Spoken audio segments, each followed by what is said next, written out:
Assalamualaikum warahmatullahi wabarakatuh. Perkenalkan, nama saya Hayati Abdul Fatir.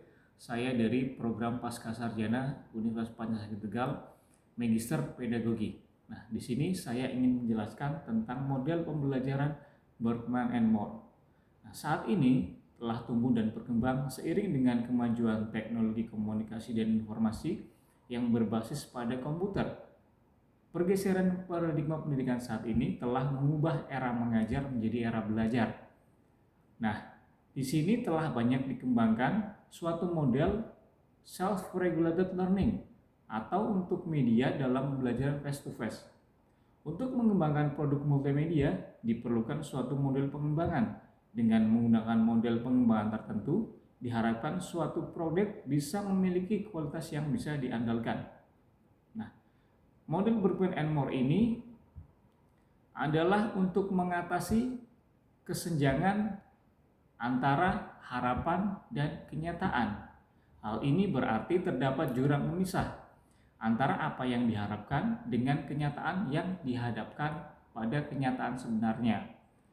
Nah, masalah dapat diketahui melalui kegiatan observasi, wawancara, pencatatan dokumen, penyebaran kuesioner, dan lain sebagainya. Masalah yang muncul perlu segera mendapat solusi pemecahan agar tidak berdampak negatif pada proses dan hasil pembelajaran. Nah, jika pemecahan masalah berorientasi menghasilkan suatu produk, maka dilakukan penelitian pengembangan, research and development, dengan menggunakan model Berkman and More. Aktivitas atau tahapan tersebut terdiri dari 6 langkah, mulai dari analisis, desain, pengembangan, produksi pengembangan, dan validasi.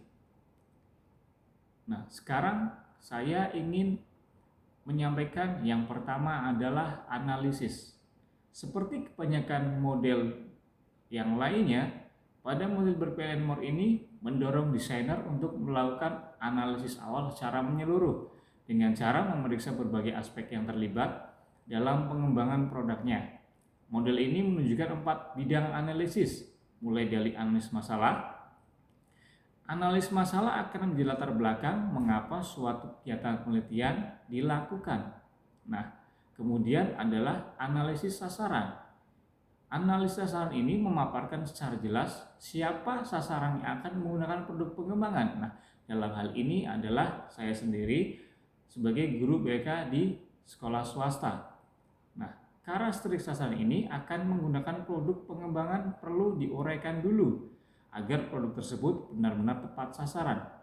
Karakteristik mencakup usia, berapa usianya, usia penggunanya, kemampuan awalnya, harus tahu seberapa soft skillnya dan hard skillnya, kemudian kemampuan menggunakan komputernya, kemampuan berbahasa Inggris bila diperlukan, gaya belajar yang dimiliki, serta minat dan bakatnya. Kemudian analisis tugas atau kebutuhan. Ini mencakup tugas apa yang sebaiknya dilakukan oleh sasaran. Dalam hal ini adalah guru bimbingan dan konseling dalam memanfaatkan produk pengembangannya. Nah, hal ini berarti guru BK diarahkan untuk berpartisipasi secara aktif dalam memanfaatkan produk pengembangan.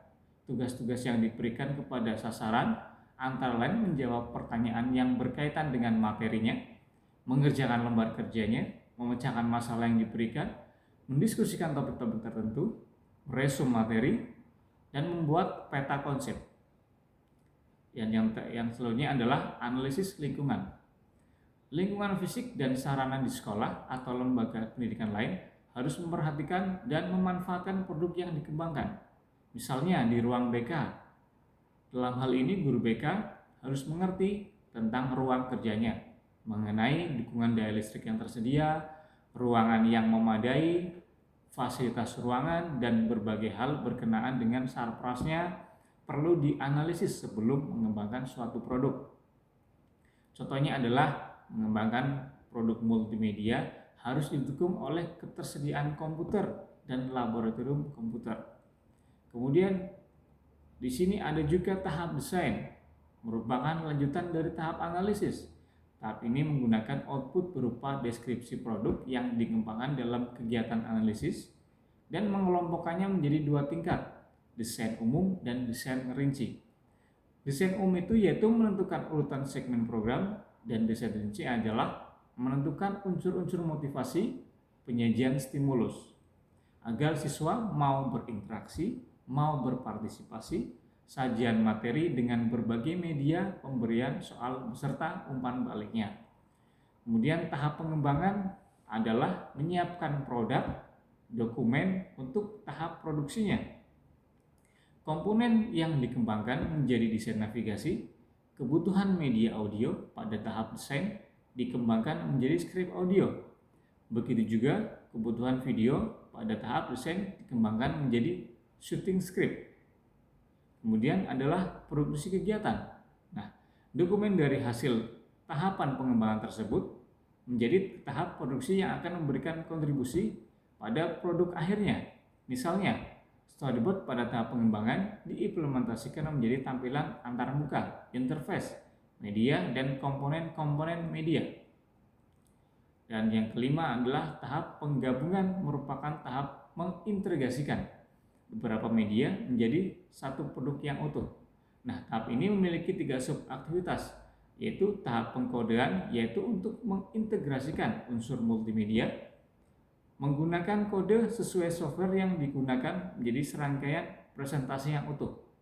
Kemudian tahap pengujian, yaitu untuk mencoba aplikasi dari perspektif pengguna akhir yang bertujuan mengungkapkan masalah kesalahan-kesalahan.